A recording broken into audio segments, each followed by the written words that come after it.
আজকে ভারতবর্ষের ৭৭তম মহান প্রজাতন্ত্র দিবস উদযাপন উপলক্ষে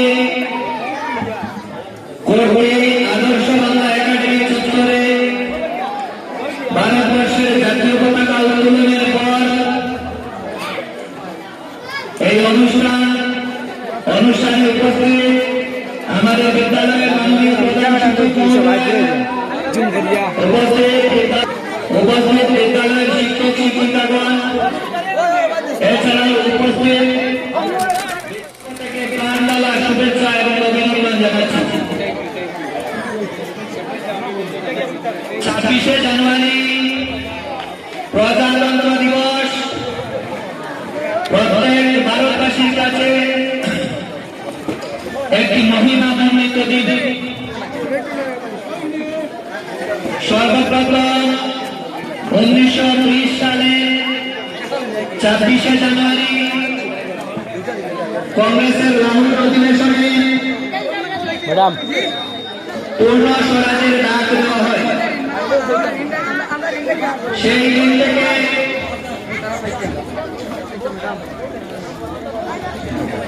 ২৬ জানুয়ারি দিনটি ভারতবর্ষে ১৯৪৯ সালের ২৬শে নভেম্বর তার প্রায় ১ বছর পর ১৯৫০ সালের ২৬শে জানুয়ারি গণপরিষদে ভারতবর্ষের সংবিধান কার্যকর করা হয়। সেই থেকে ২৬ জানুয়ারি দিনটি ভারতবর্ষে প্রজাতন্ত্র দিবস রূপে পালন করা হয়। ২৬শে জানুয়ারি আমাদের সংবিধানের জন্মদিবস। গণপরিষদ এবং গণপরিষদের প্রস্তাব কমিটি ২ বছর ১১ মাস ১৮ দিন সময় নিয়ে আমাদের এই সংবিধান প্রস্তুত করেছিল। আমাদের সংবিধান পৃথিবীর বৃহত্তম লিখিত সংবিধান। এই সংবিধানটা আমাদের ভারতবর্ষের মানুষকে মাথা উঁচু করে বাঁচার ব্যবস্থা করে দেবে। এই সংবিধান ভারত পৃথিবীর বিভিন্ন দেশের বিভিন্ন সংবিধান থেকে ভালো ভালো দিকগুলি সংগ্রহ করে জানে স্থান দেওয়া হয়। ভারতবর্ষ যখন ১৯৪৭ সালের ১৫ই আগস্ট স্বাধীনতা লাভ করেছিল, তারপর থেকে ভারতবর্ষ একটি দিশেহারা অবস্থায় ছিল। ভারতবর্ষের নিজস্ব কোন আইন কানুন, নিজস্ব কোন নিয়ম নীতি ছিল না। সেই সময় ভারতবর্ষের মহান জ্ঞানী ব্যক্তিগণ পণ্ডিত জওহরলাল নেহরু, সর্দার বল্লভভাই প্যাটেল,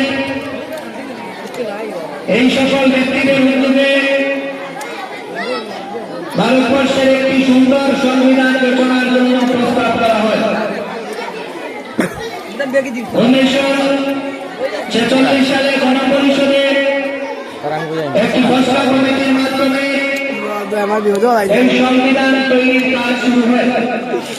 দীর্ঘ প্রায় ৩ বছর ৬৬টি সংবিধান সভার মাধ্যমে ১৯৫০ সালের ২৬শে জানুয়ারি আমাদের দেশে সংবিধান কার্যকর করা হয়।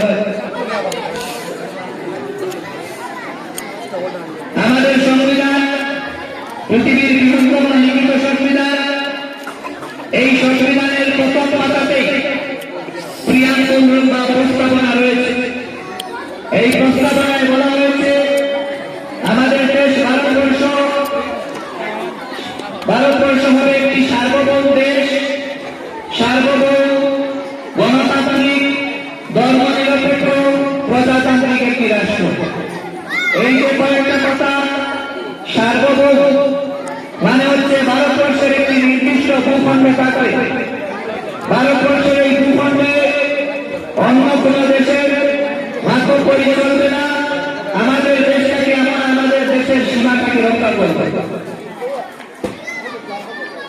দ্বিতীয় যে বিষয়টা, ধর্ম নিরপেক্ষতা। আমাদের সংবিধানের প্রস্তাবনায় বলা হয়েছে আমাদের দেশ ভারতবর্ষ একটি ধর্ম নিরপেক্ষ রাষ্ট্র। ধর্ম নিরপেক্ষ শব্দটার অর্থ হচ্ছে রাষ্ট্রের কোনো নির্দিষ্ট ধর্ম নেই। ধর্ম মানুষের যার যার বিষয়, রাষ্ট্রের কোনো নিজস্ব ধর্ম থাকবে না। রাষ্ট্র সকল ধর্মকে সম্মান প্রদর্শন করবে, কিন্তু কোন ধর্মকে অবহেলা বা সাহায্য করবে না। ধর্ম মানুষ তার নিজ নিজভাবে পালন করবে, এটাই হচ্ছে ধর্ম নিরপেক্ষতা। কিন্তু ধর্ম নিরপেক্ষতার প্রশ্নের মুখে ভারতবর্ষে আমরা যদি দেখি, বর্তমান সময়ে প্রতি ধর্মে ধর্মে বিদ্বেষ, মানুষের মধ্যে হিংসা, এইসব বর্তমান নিত্যদিনের ঘটনা।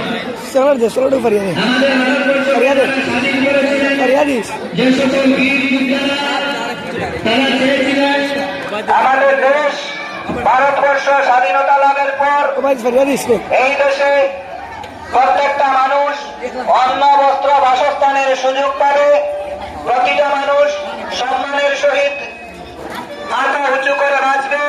কিন্তু আমরা যদি দেখি, স্বাধীনতার এত বছর পেরিয়ে গিয়েছে, তবু আজ ভারতবর্ষের দিকে দিকে অনাহার, মৃত্যুর মিছিল কোথাও অব্যাহত আছে। ভারতবর্ষের আজকে কত শিশু শিক্ষার আলো থেকে বঞ্চিত, যারা আমাদের দেশকে স্বাধীন করেছিলেন।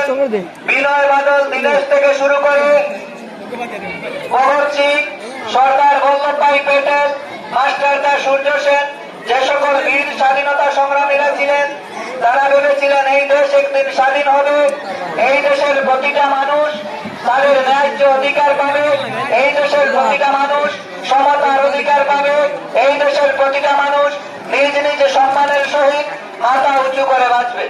কিন্তু সেই জায়গার মধ্যে দাঁড়িয়ে আজকে আমরা যদি ভারতবর্ষের চিত্রটাকে দেখি, ভারতবর্ষ আজ দিনে দিন কোন দিকে যাচ্ছে। ভারতবর্ষের একাংশ শ্রেণীর স্বার্থলোভীদের কাছে ভারতবর্ষের মানুষ নিজেদের মাথাকে বিক্রি করে দিচ্ছে। ভারতবর্ষের রাজনেতারা আজকে ভারতবর্ষের মানুষকে ধর্মের আবির খাইয়ে এই দেশটাকে তারা রক্ষা করে নিয়ে যাচ্ছে। ভারতবর্ষের মানুষের কাছে আজকে বেঁচে থাকাটাই উন্নয়ন মনে হচ্ছে। আমরা যদি লক্ষ্য করি, এই দেশের যে সকল নেতা মন্ত্রীরা আছেন, তাদের ছেলেমেয়েরা পড়াশোনা করে বিদেশের বড় কোনো ইউনিভার্সিটিতে, সেই জায়গায় এই দেশের সাধারণ মানুষের সন্তানেরা, যারা এই দেশের স্বাধীনতার জন্য যাদের পূর্বপুরুষরা বুক চিতিয়ে হোলি গিয়েছিলেন, সেই দেশের নাগরিকদের ছেলে সন্তানেরা আজকে পড়াশোনার সুযোগ পাচ্ছে না। আজকে মানুষ দিশেহারা, বেকাররা কর্মসংস্থানের সুযোগ পাচ্ছে না। শুধু মানুষ ধর্ম নিয়েই পাগল, ধর্মের উন্মাদনা মানুষকে পাগল করে দিয়েছে। যেই জায়গায় সাইন্টিফিক টেম্পারমেন্ট স্বাধীনতার এত বছর পর ছাত্রছাত্রীদেরকে যেই জায়গায় সাইন্টিফিক চেতনায় উদ্বুদ্ধ করার উচিত ছিল, সেই জায়গায় ছাত্রছাত্রী সহ যুব সমাজের মধ্যে ধর্মের নেশা ঢুকিয়ে দেওয়া হচ্ছে। আমরা যদি দেখি, পৃথিবীর উন্নতশীল দেশগুলোর কথা যদি আমরা ভাবি, উন্নতশীল দেশগুলোর দিকে দেখি, যে সমস্ত দেশে মিনিমাম 50% মানুষ নাস্তিক, সেই সমস্ত দেশ উন্নয়নের চরম শিখরে। আর আমাদের দেশের মানুষেরা ধর্মে ডুবে দেশটাকে দিনে দিনে নিচের দিকে নিয়ে যাচ্ছে। আমি ধর্মের বিরুদ্ধে না, ধর্মের বিরুদ্ধে বলতে চাই না, ধর্ম মানুষের যার যার বিষয়, কিন্তু ধর্মটাকে ব্যবহার করে এক শ্রেণীর নেতারা, এক শ্রেণীর রাষ্ট্রের নেতারা ভারতবর্ষের সম্পদটাকে লুট করে নিয়ে যাচ্ছে। ভারতবর্ষের শিক্ষিত অর্ধ শিক্ষিত মানুষ আজও ঘুমে, তারা বুঝতেই পারছে না, তাদের ঘরে শিক্ষা নেই, তাদের ঘরে খাদ্য নেই, তাদের ঘরে কর্মসংস্থান নেই। আর নেতা মন্ত্রীদের ছেলে বিদেশের অক্সফোর্ড ইউনিভার্সিটিতে পড়াশোনা করছে, অন্যান্য দেশে তারা সুযোগ সুবিধা লুটে নিচ্ছে, আর সাধারণ মানুষ গরিব থেকে আরো গরিব হচ্ছে। ভারতবর্ষ এমন একটা দেশ, স্বাধীনতার এত বছর পর ভারতবর্ষের 95% সম্পদ 5% ধনী মানুষের হাতে, আর 95% গরিব মানুষের হাতে মাত্র 5% সম্পদ। এই যে অসম বন্টন, এটা ভারতবর্ষের স্বাধীনতা সংগ্রামীরা চাননি। ভগৎ সিং কি বলেছিলেন, আমার তো ভয় হয় এই দেশ আমরা স্বাধীন করছি, এই দেশটা স্বাধীন হলে কিনা শুধু ক্ষমতার হস্তান্তর হয়, গরিব কি গরিবই থেকে যায়, ধনী আরো ধনী হয়। ভগৎ সিং এর কথা আজকে বলে যাচ্ছে। দেখেন ভারতবর্ষের অবস্থা, দুঃখ হয় স্বাধীনতার এত বছর পর ভারতবর্ষের কি চিত্র। সংবিধান কেউ মানে না, যে সংবিধানে বলা হচ্ছে প্রতিটা মানুষ সমান, আইনের কাছে সব মানুষ সমান, সেই জায়গায় দেখছি আইন শুধু ধনীদের পকেটের খেলা, গরিব মানুষের কোথায় আয়। ভারতবর্ষের বিচার ব্যবস্থার আজ প্রশ্ন চিহ্নের মুখে। আমি জানি ভারতবর্ষের বিচার ব্যবস্থার মতো এত মন্তর, এত ধীরগতির বিচার ব্যবস্থার কোথাও নেই। আজকে মনে রাখতে হবে, আজকে যারা ছাত্রছাত্রীরা আগামী দিনের ভবিষ্যৎ, আমরা যারা এখানে রয়েছি, যারা পূর্ণবয়স্ক মানুষ রয়েছি, আমাদের চোখ কান খোলা রাখতে হবে। এই ভারতবর্ষ এমনি এমনি স্বাধীন হয়ে যায়নি। এই ভারতবর্ষ বহু রক্ত দিয়েছে। এই ভারতবর্ষের বহু মা তার সন্তানকে হারিয়েছেন। এই ভারতবর্ষের বহু বোন তার স্বামীকে হারিয়ে বিধবা হয়েছেন। তারপরে এই দেশ স্বাধীন হয়েছে। এই দেশ স্বাধীন এত সহজে হয়নি, কিন্তু এই দেশের স্বাধীনতার ফসল মানুষ মোটেই পাচ্ছে না। দেশটা এখন শুধু ধনীদের কাছে, ভারতবর্ষের মুষ্টিময় কিছু পরিবারের হাতে এই দেশ চলে যাচ্ছে। এই দেশটাকে বাঁচাতে হলে আমাদের প্রত্যেকটা শিশুকে, প্রত্যেকটা ছাত্রছাত্রীকে আরো শিক্ষিত হতে হবে। আমাদের এই দেশের নেতাদের কাছে প্রশ্ন করতে হবে, আমাদের দেশ আমরাই স্বাধীন করেছি, এই দেশের মালিক আমরা গরিবেরা।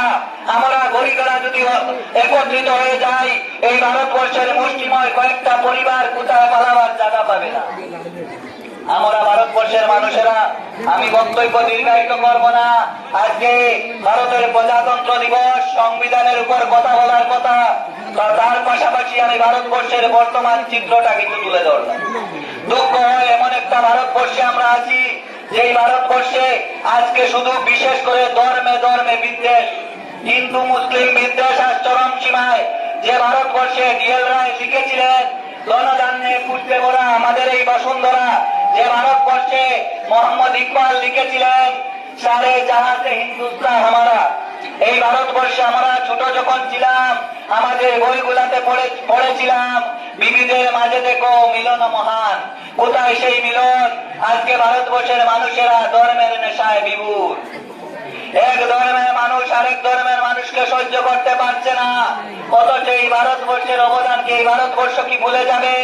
খান আব্দুল গফর খানের অবদান, যেদিন ভারতবর্ষের পার্টিশন হয়েছিল, যেদিন ভারতবর্ষ বিভাজিত হয়েছিল, ভারতবর্ষের প্রধানমন্ত্রী যখন শপথ গ্রহণ করেছিলেন, সেদিন আব্দুল গফর খানকে আমন্ত্রণ করা হয়েছিল, কারণ পার্টিশনের পর সীমান্ত গান্ধী আব্দুল গফর খানের বাড়ি পাকিস্তানে পড়ে গিয়েছিল।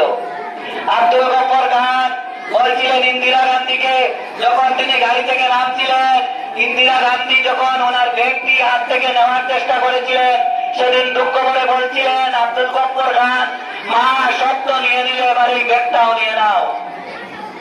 এই ভারতবর্ষ, এই ভারতবর্ষকে স্বাধীন করার জন্য হিন্দু মুসলিম একত্রে, শিখ বৌদ্ধ খ্রিস্টান একত্রে ব্রিটিশদের বিরুদ্ধে রক্ত বইয়েছে। সেই ভারতবর্ষের এই করুণ অবস্থা, ভারতবর্ষের শিশুরা, ভারতবর্ষের বাচ্চারা আজকে অনাহারে মরছে। আমরা হয়তো সেই জিনিসগুলা দেখছি না, কারণ আমাদের এই ক্ষুদ্র এরিয়াটা তার বাইরে। আমাদের এখানে পড়াশোনার সুযোগ এই আদর্শ বাংলা একাডেমি করে দিয়েছে, কিন্তু এই ভারতবর্ষের অনেক এলাকা আছে, অনেক গ্রাম আছে, যেখানে শিশুরা শিক্ষার আলো কি বলতেই পারছে না। রাত পুরালে তারা, এই শিশুরা শ্রমে নিমজ্জিত, মায়েরা, এই ভারতবর্ষের মায়েরা ঘরে ঘরে কাজে ব্যস্ত, এই কিভাবে তারা জীবনযাপন করবে নিজেরাই বুঝতে পারছে। আমাদের দেশের সংবিধানে বলা হচ্ছে এই দেশটা গণতান্ত্রিক, আমাদের দেশটা একটা গণতান্ত্রিক রাষ্ট্র। গণতান্ত্রিক বা রাষ্ট্র মানে এমন একটা রাষ্ট্র যেই দেশের নাগরিকরা নেতা নির্বাচন করবে, এই দেশের নাগরিকরা ঠিক করবে এই দেশ কারা চালাবে। কিন্তু আমরা যদি দেখি গণতন্ত্র সবচেয়ে বেশি বিপন্ন। গণতন্ত্র যেখানে মানুষকে তার কথা বলার অধিকার দিয়েছে, সেখানে এক শ্রেণীর ষড়যন্ত্রকারীরা মানুষের কথা বলার অধিকারটাকে ছিনিয়ে নিচ্ছে।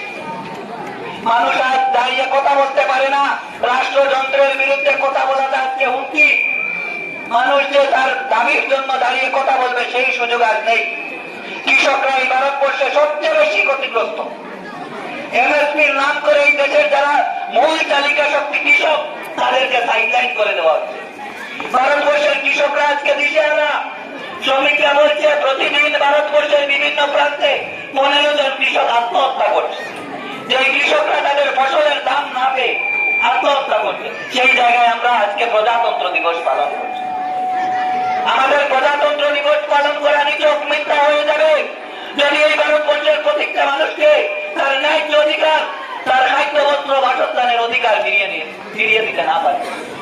আজকের এই দিনে আমি তোমাদের কাছে, আপনাদের কাছে, সকলের কাছে আবেদন করব, আমাদের আর বাঁচার উপায় নেই।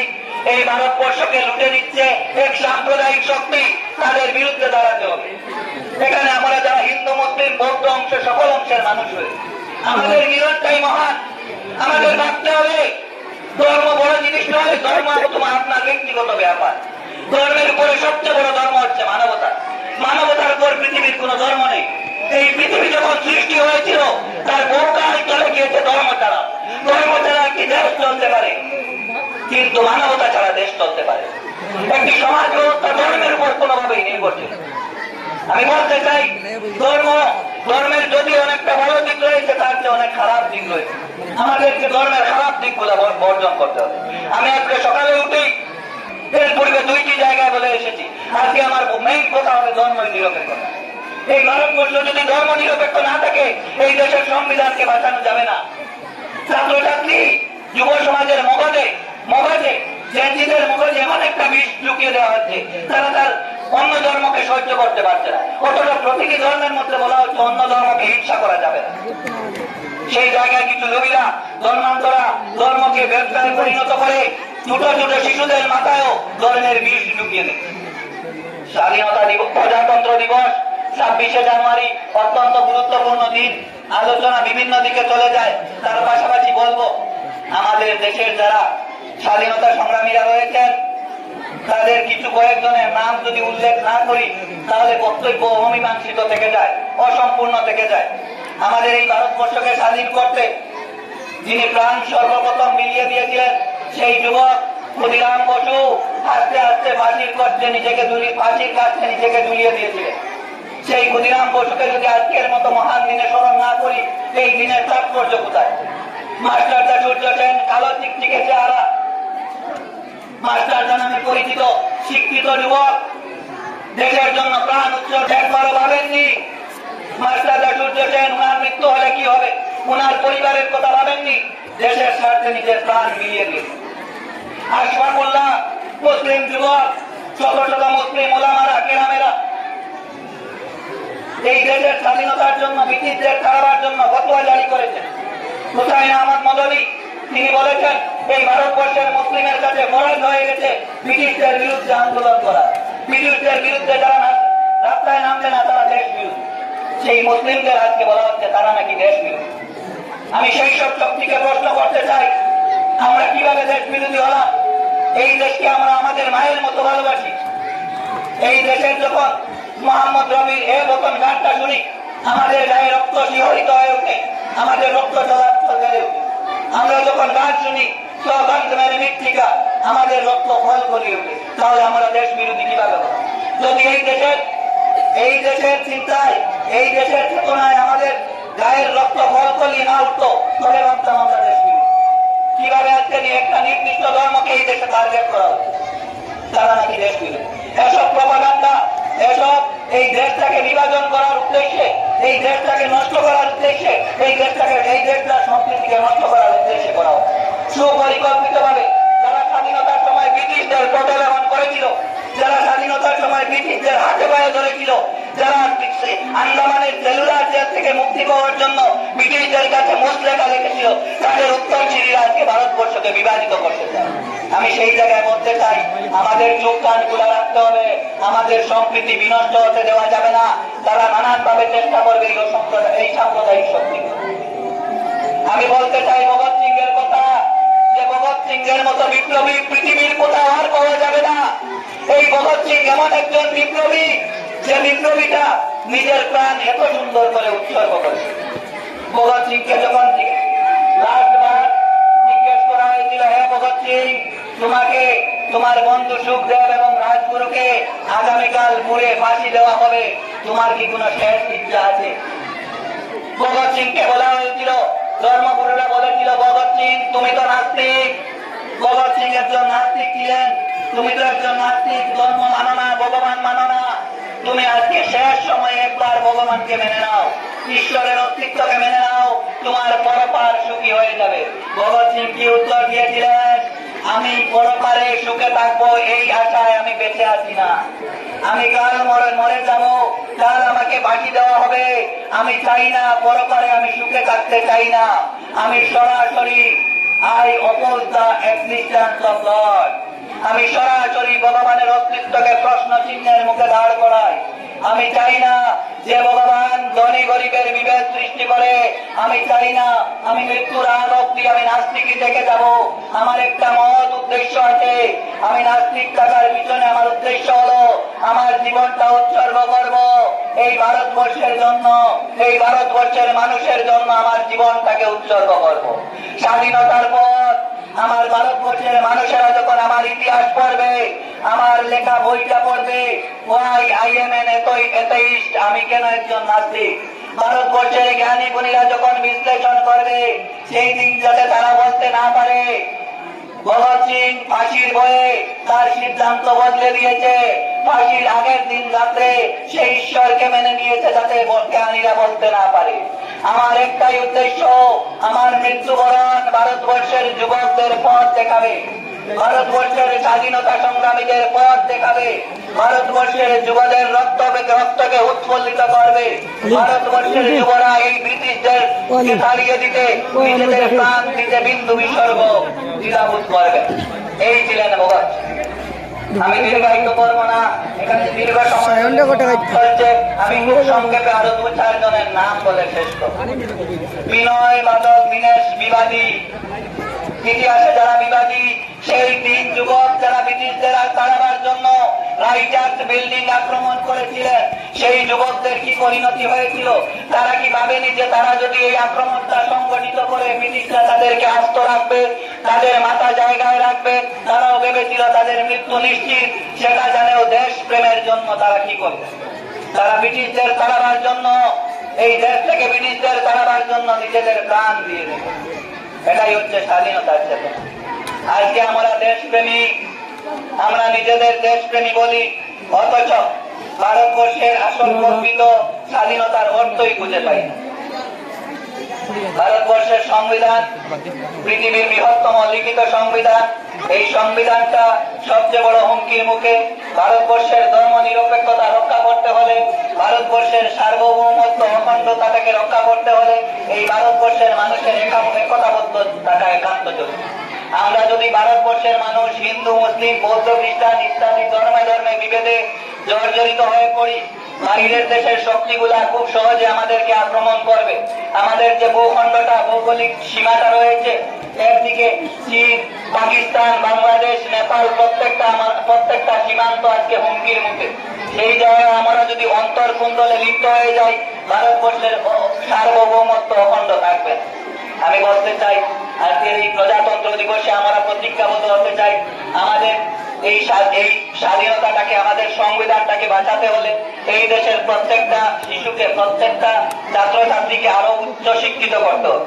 তারা যদি শিক্ষিত হয়, রাষ্ট্রযন্ত্রের বিরুদ্ধে প্রশ্ন করার ক্ষমতা তারা পাবে, প্রশ্ন করার যোগ্যতা তারা অর্জন করবে। তারা দেশের নেতাদের সামনে চোখ রাঙিয়ে জিজ্ঞেস করবে, তোমরা এত ধনী কে কিভাবে হলে?